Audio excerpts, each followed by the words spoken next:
అదేవిధంగా ఈ మున్సిపాలిటీకి కావాల్సినటువంటి నీటి సరఫరా మరి పెద్దవాగు నుంచి ఇచ్చేటువంటి మంచినీటి సరఫరాను కూడా ఈరోజు ప్రారంభించడం జరిగింది. మంచినీటి కొరత లేకుండా ఇంకా సెంట్రల్ నుంచి వచ్చేటువంటి మరి అర్బన్ స్కీమ్ కింద కూడా ఇంకా 30 కోట్లతోటి ప్రతిపాదనలు పంపడం జరిగింది. వాటిని కూడా సద్వినియోగం చేసుకొని ఈ ప్రాంతంలో మంచినీటి ఎద్దడి లేకుండా పూర్తి స్థాయిలో నీరు కానీ అదేవిధంగా హెల్త్ ప్రాబ్లమ్స్ కూడా రాకుండా తీసుకునేందుకు ఒక దిక్కు హెల్త్ డిపార్ట్మెంట్కి సంబంధించినటువంటి వారిని కూడా అలర్ట్ చేస్తూ ఉన్నాం. ముఖ్యంగా మనకు చాలా జబ్బులు అనేది కూడా మంచినీటి వ్యవస్థతో వస్తూ ఉంటాయి. కాబట్టి పరిశుద్ధమైనటువంటి మంచినీరు అందించే విధంగా కృషి చేయడం జరుగుతూ ఉంది. ఎక్కడ నిధులు ఆగకుండా ప్రతి ఒక్క రూపాయి కూడా పబ్లిక్కు ఉపయోగపడే విధంగా అది సెంట్రల్ నుంచి వచ్చేటి అయినా స్టేట్ నుంచి వచ్చేటి అయినా వాటిని తీసుకుంటాం.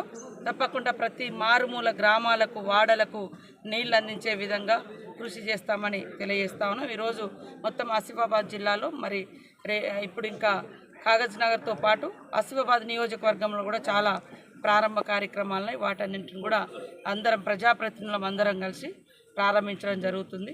ఈ అఫీషియల్ ప్రోగ్రామ్స్లో ప్రతిపక్ష అధికార పక్షానే కాకుండా ఎవరి ప్రోటోకాల్కు వారిని గౌరవించుకుంటూ అధికార యంత్రాంగం కానీ స్థానికంగా ఉండేటువంటి ప్రజాప్రతినిధులు అందరం కూడా ఆయా నియోజకవర్గాల అభివృద్ధే లక్ష్యంగా పనిచేస్తామని తెలియజేస్తాము.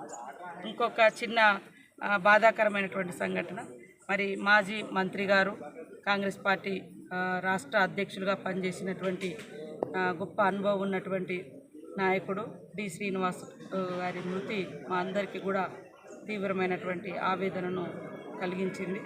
వారి లేని లోటును నేను పూడ్చలేను.